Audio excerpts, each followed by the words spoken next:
So anyway, this is the lake that I've found. I'm going to do a sketch of pretty much this scene.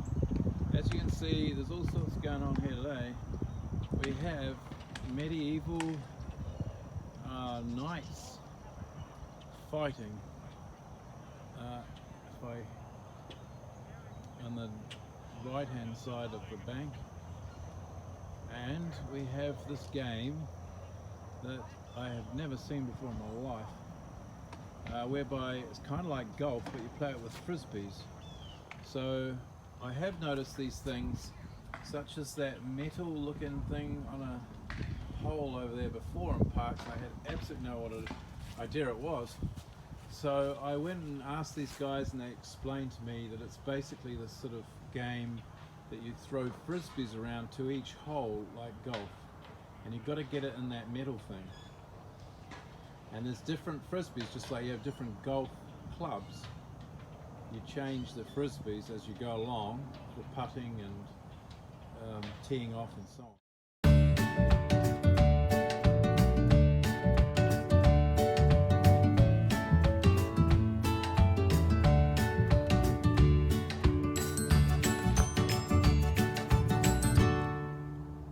Got those palms at the end, and then you've got these in the foreground here.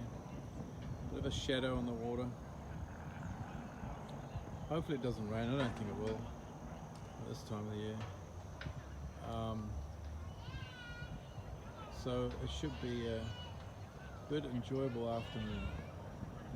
It's about 3 o'clock, so I need to get on with it. And I'll show you the progress that I make as I get through the sketch. Plenty of entertainment to watch today anyway. Those knights over there. Alright, I'll get into it.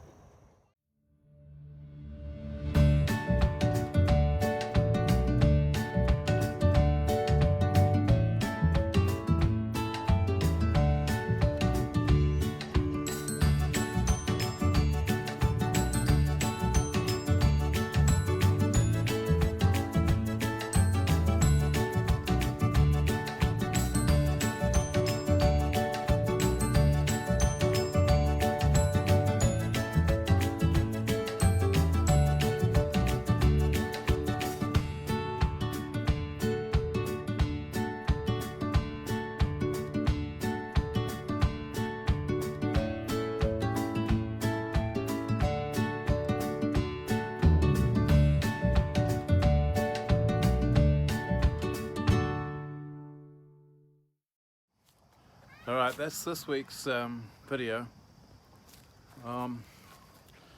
As you probably noticed, I was using Indian ink this week, which I haven't used for a while. I started using worn-on ink, and the first sketch that I used worn-on ink was just very near to here, out in Canaveral marshes, Cape Canaveral in Florida. And really after today I realized, wow, better, at least in this landscape, to use walnut ink. Okay, it kind of suits this dry, brownish colored marsh area and the reeds and so on.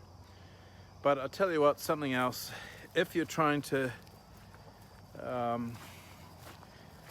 sketch water, Indian ink must be one of the most difficult mediums to use, to get it to look like water when compared to the surrounding landscape.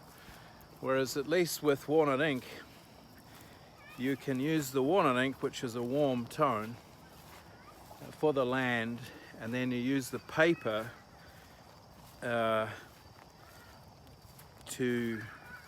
at least the reflections in the water, to create a cold contrast with the walnut ink.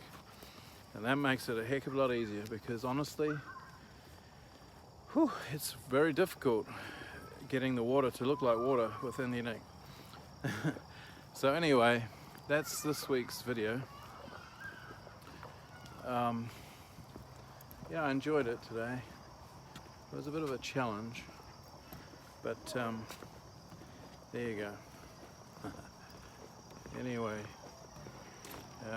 now I'm going to go and see some friends out this way, and next week, not too sure where I'd be, somewhere interesting, so tune in to my Facebook page, Simon Boyd Art.